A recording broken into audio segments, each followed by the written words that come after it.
thank you for being here. I think we have about half, Europe, half New Zealand so far, don't we? So you're live from Aotea, Great Barrier Island, the magical island, the other magical island, apart from Ibiza.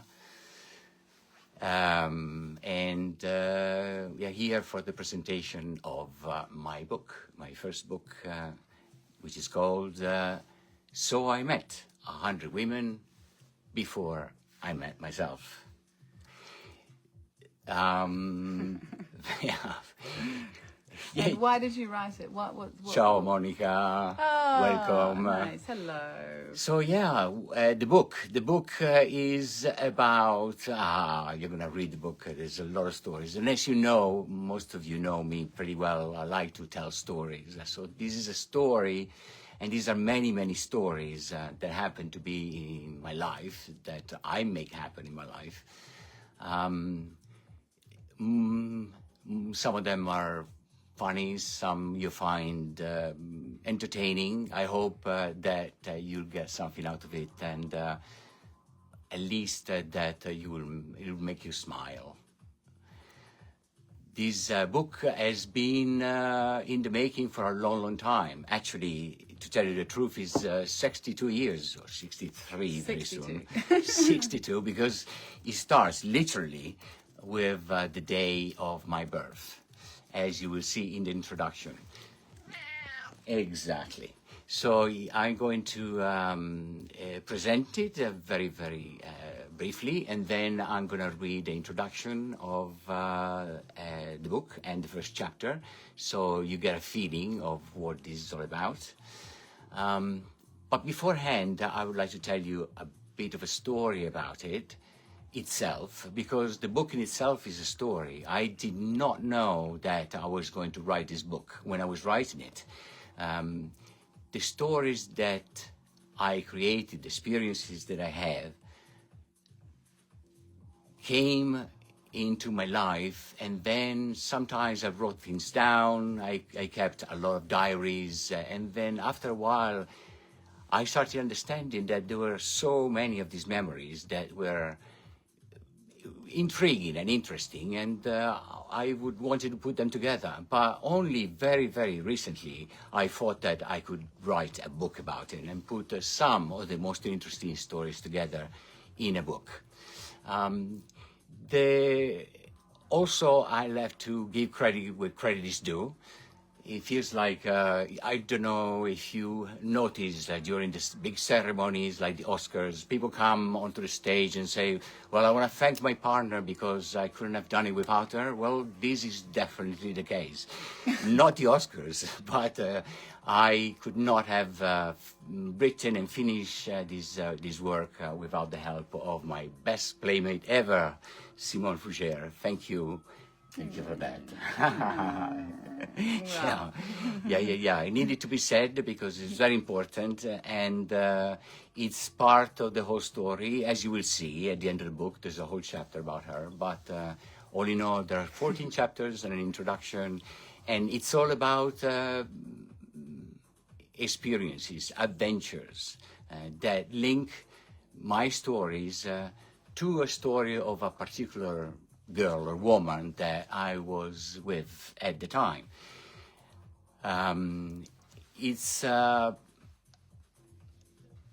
The book eventually became extremely important for me because not only I wrote this for you to read, but I also wrote it for myself, and I started understanding a lot of things, seeing patterns and seeing bits of my experience put it together as a big puzzle that I was going through in my life. But I would only understand this at the end. First, I had to live the experiences, and then afterwards, I could start seeing the patterns. So this is a book about all my experiences, all my stories, and I know you're going to enjoy it and you're going to like it. And it all starts with the fact that I am curious. I was born curious, I've been curious all my life, and the idea of writing a book was one of the biggest curiosity that I could enjoy in my life. And I hope we'll enjoy it too. So without further ado, I'm going to read to you the introduction and then the first chapter of the book so that you get a feel of the story. So let me tell you a story. Introduction. So I met 100 women before I met myself. The day I entered this world, I was given a nickname, the pilot. Apparently, I was the only child in the hospital history to be born by himself. My mother was in the delivery room, ready to give birth, when the doctor and nurse were suddenly called away for an emergency. Believing she still had time before the critical moment, they left her alone. Seconds later, with one strong push, I arrived. I have always been curious. I started asking whys almost as soon as I learned to speak. Neither my parents nor my much older sister and brother had the answers, or at the time, or the interest to reply. So I kept asking. One evening, when I was 7, I walked into the living room where my family was gathered around the fireplace. They were sharing something warm and intimate among themselves. I stood there for a moment and then I said, "But I'm also yours." They laughed. My father found the line so entertaining that he told it for years, to friends and strangers. At the time, I didn't know what love was. I could see something warm and tender existed between them. I just felt outside of it. Something settled in me that evening. Later, I would call that anguish. It stayed with me for decades. I spent most of my childhood on my own. All right, this is the introduction, but it's not going to be as bleak for the rest. But this needed to happen because it gives the context of what's going to happen later. It's important for me to establish the fact that I was mostly on my own, and this was a double-edged situation. For once, on one side, I was not really taken care of, not much loved. On the other hand, I was forced to start thinking on my own, and that was a very big present from the universe because I learned how to do that when I was really young, and then it stayed with me all my life, and it's still with it now. But let's go back to the book and about curiosity. First chapter, Cecilia. So, I met Cecilia when I was 9 years old. At that age, I was full of life and curiosity, eager to understand this strange experience we call life. But the one thing that truly captured my imagination was girls. I lived in a beautiful home on the top of a hill, surrounded by other houses where, by total chance, the children my age were all boys. At school, an all-male class. So I simply did not have many opportunities to meet girls. Girls were not just a mystery to me. They seemed to come from another dimension. Their posture, the gentle way they moved, the harmony of their presence. There was something I could not explain that fascinated me deeply. Sometimes, when a beautiful girl stood in front of me, my breath was slow and my heartbeat rise at the same time. I just liked beauty.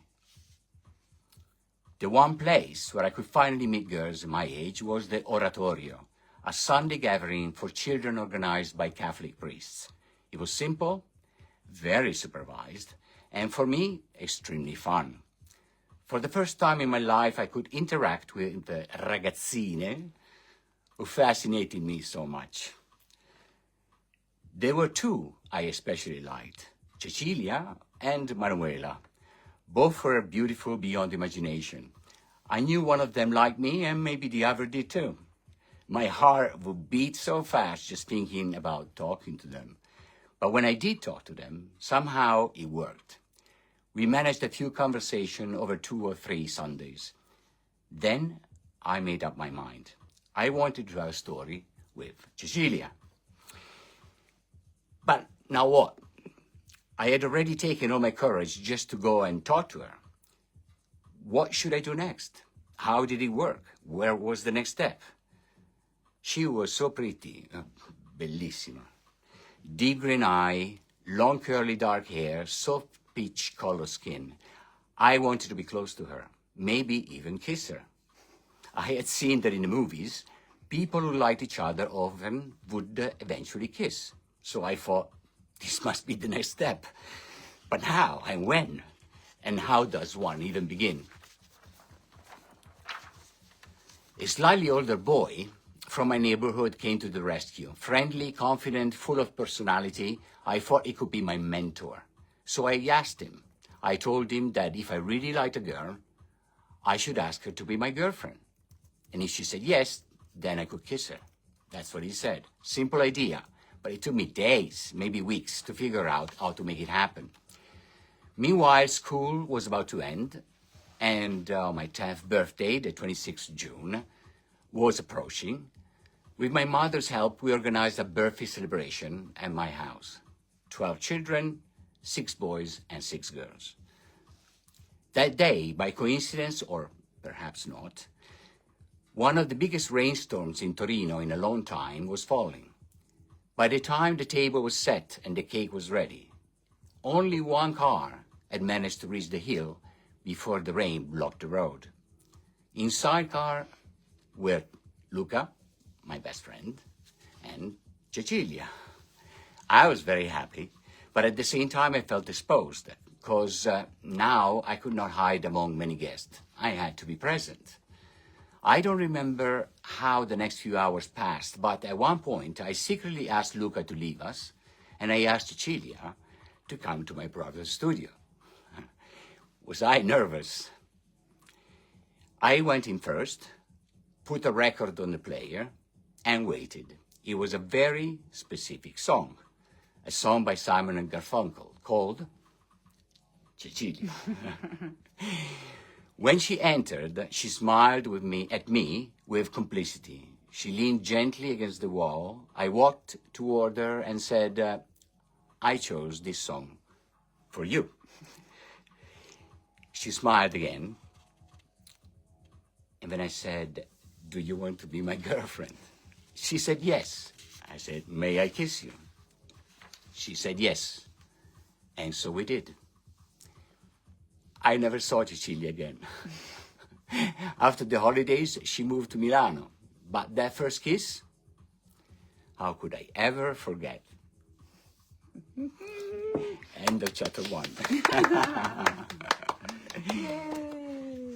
So yeah, as you see, the introduction might be a bit sad, but from the first chapter you see that it's all about fun and intimacy, but in a very simple and generous way. And the whole thing about it is that these stories that I write are real story, my story, a story that I told many, many times to you or to my friends.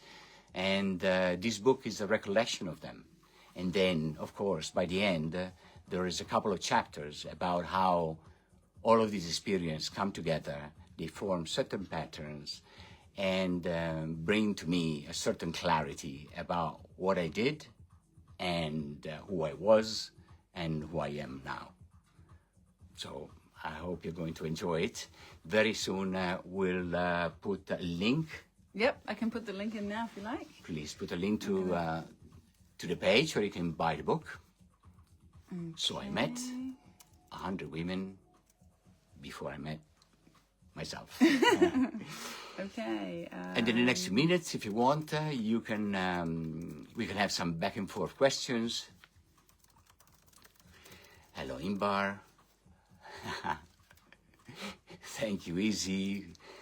Really appreciate that. Oh, nice to see all of our Ibiza buddies too. Yay! And it's probably something like 9 something in the morning in Ibiza, so good morning. Thank you for being here. Thank you for waking up to our words, our voices, and our sound, and our faces. Faces, yeah. We tried to light it because we've got very dim lighting in here. We've got the big bright lights going right at us. Well, it is our first time, or the second time we are live. And for me, at least, it's the first time. But it's very nice to be in front of a crowd that they know. It makes you feel so much more connected. Yes. Yeah. Thank you for the kisses, Katrina. Mwah. Yeah, so any questions from anyone? Yeah, any questions about the book? What I can say is that the book wrote itself in its way. I didn't start to write it. It's all of these ideas, all of these stories, all of these experiences that I had and that I lived 100% were so real that I was not thinking about what they meant. It's only afterwards, when the stories eventually ended or turned into a relationship, that I could have an idea of how my life has been following a certain line and a certain evolution. Now, I didn't perceive this while I was doing it, but now, in hindsight, with all of the time that I had to think over, and especially the last few years spent here on New Zealand, in this beautiful island, but that is so remote from anywhere else, so, on my own and with my best playmate ever, we really had the time to delve deep into the meaning of life, the meaning that we want to give life. And one of the best way to do about it is go and look at your past and see where you come from, and the intentions that you had when you started, what happened in between, and how it ended. And that's basically the theme of my book. I've got a question here from my sister, actually, Nicole Foucher. How long did it take to write? Thank you for the question, Nicole. Really appreciate it. I know that I can count on you. Strangely enough, the book didn't take me long to write. The reason is that all of these stories were so clear in my head that I actually could start now and tell the story and tell you the whole book without skipping a bit, because they're inside of me. They're part of who I am. I don't have to figure them out. I don't have to even try to remember, because they're there. They're part of me, and they've always been part of me. And you'll see in the book why these experiences mean so much to me, and each one of them.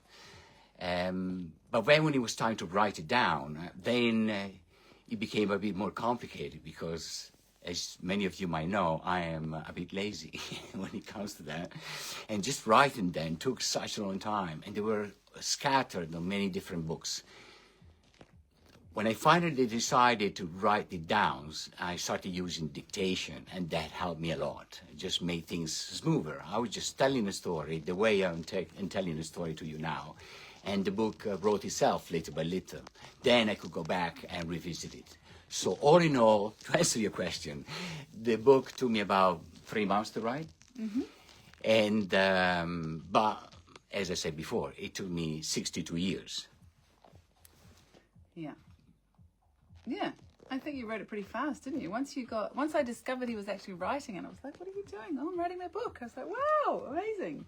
And then then it all came together, didn't it? Yes, it did. So, Anna Katrina, you asked about how many chapters. Well, there is one introduction and 14 chapters now.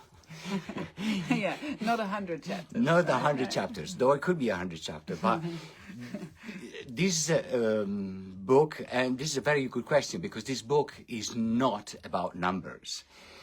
As I said before, the experience comes first, and then when you're done, then you look behind and you see the patterns, you see the numbers, you see the correlation and the proportions.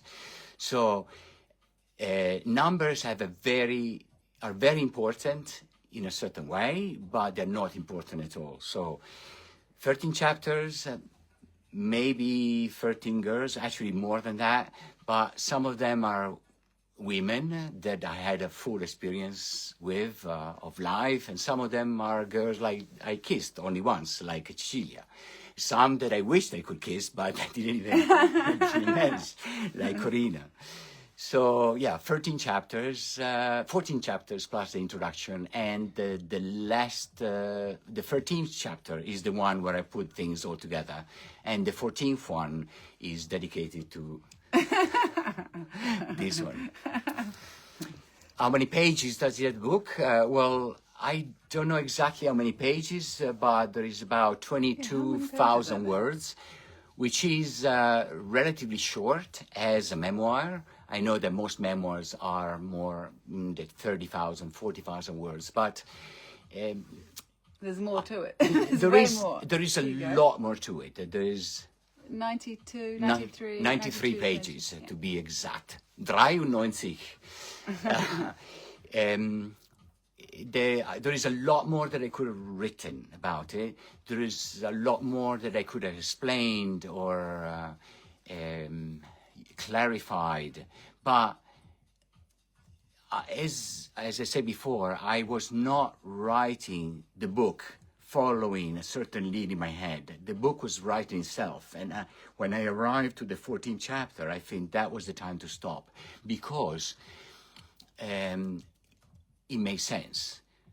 These chapters make sense together for what I wanted to say. I wanted to say to myself, and I wanted to say to you as a reader. So it does make sense to stay within this close structure. Maybe in the future I might expand. Just one of the chapters could be expanded to a whole book, but maybe we're going to do another book, which could be the next one, which is going to be a common one. Don't we think so? The adventures. The adventures of the and the isolation and the last 6 years. There's a lot that we can tell between the two of us together. We already thought about the name of the book, which could be The Real Deal. But that's for another time. For now, it's about So I Met, and I hope you are going to like it. I hope you're going to comment on it. I really would like to have your feedback when it comes to your own feeling, and I really hope that you can see me better. All the people that know me, and know me very well, sometimes maybe even too well, but this is just another way for you to, for me, to open up. Yeah, I do feel very vulnerable about it. Is something that I have done before, but only certain moments with certain people. Now, for the first time, I'm just putting it out there to the public. And it feels right. It feels, it's about time to do it. Yeah. And I think it's beautiful. I think it's just, for me, and I know my sister too, when she read it, it was just, well, I don't want to manage expectations, but I found it really fun, and couldn't put it down, really. So, So I'm excited to hear what everyone else thinks as well. And, and when you launched the soft copy, the actual one on Amazon, then it will be good to get people to put reviews on that somehow. Exactly. Eventually we'll figure it out with Kindle and with Amazon. But this is something special. This is for you. This is for the people that know me, and this is the original version. This is me speaking to you, and I thought that that was easy for me because you are all part of my life, and it's easy for you, so that you can see me for who I really am, and for who we really are. Yeah. I'm so proud of you. So, anyways, thank you, Isabelle. Bonjour à toi. I think we're going to close it down. I guess so, unless anyone's got any more riveting questions. I suppose you don't until you've read the book. We could do another live at some point, like in a week or two. And then people can ask a bit more questions, because I could add some questions here, but it probably might spoil some of the stories. Don't want to do that. Well, this is the first launch. There's going to be further things, and then, of course, in the next few days, I'm going to share more and maybe even give you a little extra things. Yeah, the bonus chapters.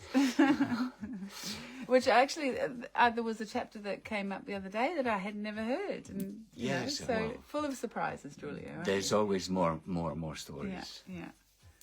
Oh. Anyways, this has been fun. I enjoyed it. Thank you so much for watching, all the people. Thank you for your comments. Thank you for your words and your questions. And thank you, Best Playman Ever, for being here, helping me out and supporting me. Thank you, Uomo, wherever he went, the cat. And thank you. Yes. Thank you for sharing your heart. Yeah. And yeah, I do. I also hope that everyone sees Giulio a bit in a more deeper way. I know that most people see him as deep, but somehow I think that not everyone sees the true Giulio. Well, here I am. Here he is. Naked in front of you, vulnerable and ready for you to discover me. And this has been amazing. Thank you so much again to everybody, and I'll see you all very, very soon, either here or Ibiza or around the world. Yeah. Have a great evening. Have a great day. From Altea. See you soon. Mwah. Good night, everyone. Ciao. Ciao.